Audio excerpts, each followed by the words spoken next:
നല്ല എളുപ്പവും ഹെൽത്തിയുമായ കലോറി കുറഞ്ഞ മുട്ട ഓംലേറ്റിൻ്റെ റെസിപ്പി കണ്ടാലോ?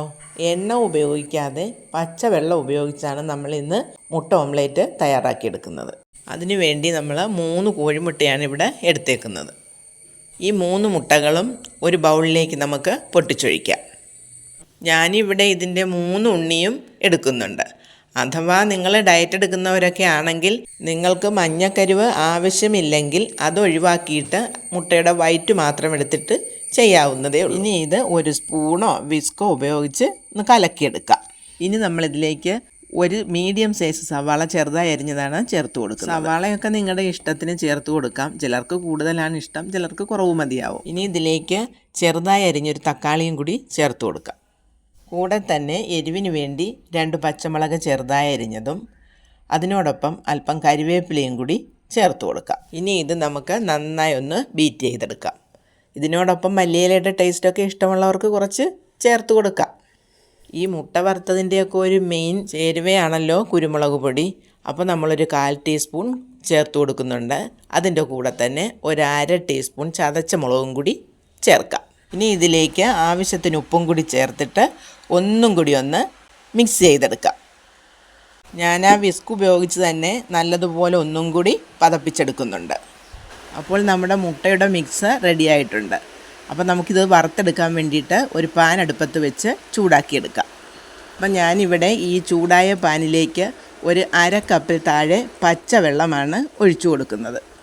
ഈ മുട്ട വറുത്തെടുക്കാൻ വേണ്ടി ഒരു തുള്ളി എണ്ണ പോലും നമ്മൾ ഇവിടെ ഉപയോഗിക്കുന്നില്ല. അതുകൊണ്ട് തന്നെ ഇത് വളരെ ഹെൽത്തിയാണ്. അപ്പോൾ നമ്മുടെ വെള്ളം നന്നായി തിളച്ചിട്ടുണ്ട്. നമുക്കിനി ഇതിലേക്ക് മുട്ടയുടെ മിക്സ് ഒഴിച്ചു കൊടുക്കാം. ഈ ഒരു സമയം നമ്മുടെ ഗ്യാസിൻ്റെ ഫ്ലെയിം ഹൈ ആയിട്ടാണ് കേട്ടോ വെച്ചേക്കുന്നത്. 1 മിനിറ്റിൽ താഴെ ഒന്ന് ഇതൊരു ഹൈ ഫ്ലെയിമിൽ തന്നെ ഇരുന്ന് ഒന്ന് തിളയ്ക്കട്ടെ. അതിനുശേഷം നമുക്ക് ഒരു മൂടി വെച്ച് ഇതൊന്ന് അടച്ചു വെക്കാം. അപ്പോൾ നമ്മൾ ഗ്യാസിൻ്റെ ഫ്ലെയിം കുറച്ച് വെക്കണം. ഇങ്ങനെ അടച്ചു വെച്ച് വേവിക്കുമ്പോഴാണ് നമ്മുടെ മുട്ട നല്ല സോഫ്റ്റായി കിട്ടുന്നത്. അതിനോടൊപ്പം അതിൽ ചേർത്ത സവാളയും തക്കാളിയും ഒക്കെ നന്നായിട്ട് വെന്ത് കിട്ടും. ഇപ്പോൾ മുട്ട ഏകദേശം ഒന്ന് വെന്തിട്ടുണ്ട്. നമുക്കൊന്ന് തുറന്ന് നോക്കാം. അപ്പോൾ നമുക്ക് ഒരു സ്പൂൺ വെച്ച് ഇതിൻ്റെ സൈഡൊക്കെ ഒന്ന് ഇളക്കി നോക്കാം. അപ്പോൾ നമ്മുടെ വെള്ളമൊക്കെ ഏകദേശം വറ്റിയിട്ടുണ്ട്. അപ്പോൾ ഈ ഒരു സമയത്ത് ഇതിൻ്റെ വെള്ളമെല്ലാം വറ്റിയതുകൊണ്ട് ഇത് കരിഞ്ഞു പിടിക്കാതിരിക്കാൻ വേണ്ടി നമുക്ക് ഒരു സ്വല്പം വെള്ളം കൂടി സൈഡിൽ കൂടി നമുക്ക് ചേർത്ത് കൊടുക്കാം. ഇത് ഒന്നും കൂടി ഒന്ന് വെന്ത് കിട്ടാനുണ്ട്. അതുകൊണ്ട് ഒരു അല്പനേരം കൂടി നമുക്കിതൊന്ന് അടച്ചു വയ്ക്കാം. ഇതിന് കലോറി കുറവായതുകൊണ്ട് ഡയറ്റ് എടുക്കുന്നവർക്കും കൊളസ്ട്രോൾ ഉള്ളവർക്കും എണ്ണ കഴിക്കാൻ പാടില്ലാത്തവർക്കുമൊക്കെ ഒരു നല്ല ബ്രേക്ക്ഫാസ്റ്റ് കൂടിയാണ്. അപ്പോൾ നമ്മുടെ മുട്ട ഏകദേശം ഇവിടെ റെഡി ആയിട്ടുണ്ട്. നമുക്കിതൊരു സ്പൂൺ വെച്ചിട്ട് ഒന്ന് ഇളക്കി കൊടുക്കാം. ഇത് വളരെ ശ്രദ്ധിച്ച് വേണം നമ്മളിത് ഇളക്കാനും തിരിച്ചിടാനും. ഇത് നമ്മൾ വെള്ളത്തിൽ വറുത്തെടുത്തത് കൊണ്ട് വളരെ സോഫ്റ്റാണ്. അതുകൊണ്ട് തന്നെ വളരെ ശ്രദ്ധയോടുകൂടി വേണം നമ്മളിത് ഒന്ന് തിരിച്ചിടാനായിട്ട്. അല്ലാത്ത പക്ഷം ഇത് പൊടിഞ്ഞു പോകാൻ സാധ്യതയുണ്ട്. ഇത് നന്നായിട്ട് വെന്ത മുട്ടയായതുകൊണ്ട് തന്നെ ഇതിൻ്റെ മറുവശം അധിക നേരം നമ്മൾ മൊരിയിച്ചെടുക്കേണ്ട ആവശ്യമില്ല. ഒന്ന് ചൂട് തട്ടിയാൽ മതിയാകും.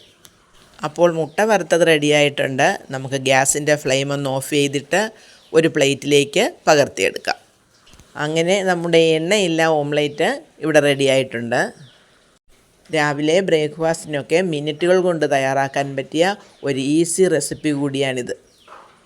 ഇതിന് നമുക്ക് നോൺ സ്റ്റിക്ക് പാൻ തന്നെ വേണമെന്നില്ല. നമ്മൾ മീൻ വറുക്കാനൊക്കെ ഉപയോഗിക്കുന്ന ഏതെങ്കിലും പാത്രം തന്നെ മതി. അതിൽ 1-2 തുള്ളി എണ്ണ ഒന്ന് തടവി കൊടുക്കണമെന്ന് മാത്രം. അപ്പോൾ നമ്മുടെ മുട്ട ഒന്ന് മുറിച്ച് നോക്കാം. അതിൻ്റെ ഉള്ളൊക്കെ നന്നായിട്ട് വെന്ത് നല്ല സോഫ്റ്റായിട്ട് കിട്ടിയിട്ടുണ്ട്. കുട്ടികൾക്കാണെങ്കിലും സ്കൂളിലൊക്കെ ടിഫിൻ കൊടുത്തു വിടാൻ പറ്റുന്ന ഒരു റെസിപ്പിയാണിത്. കടകളിലൊക്കെ കിട്ടുന്ന മായം ചേർന്ന എണ്ണകളൊക്കെ ഉപയോഗിക്കാണ്ട് നമുക്ക് നല്ല ഹെൽത്തി ആയിട്ട് പച്ചവെള്ളത്തിൽ മുട്ട വറുത്ത് കഴിക്കാം. അപ്പോൾ നിങ്ങൾക്ക് ഈ ഒരു റെസിപ്പി ഇഷ്ടമായെങ്കിൽ ഒന്ന് ലൈക്ക് ചെയ്തും ഷെയർ ചെയ്തും സപ്പോർട്ട് ചെയ്യണേ. നന്ദി.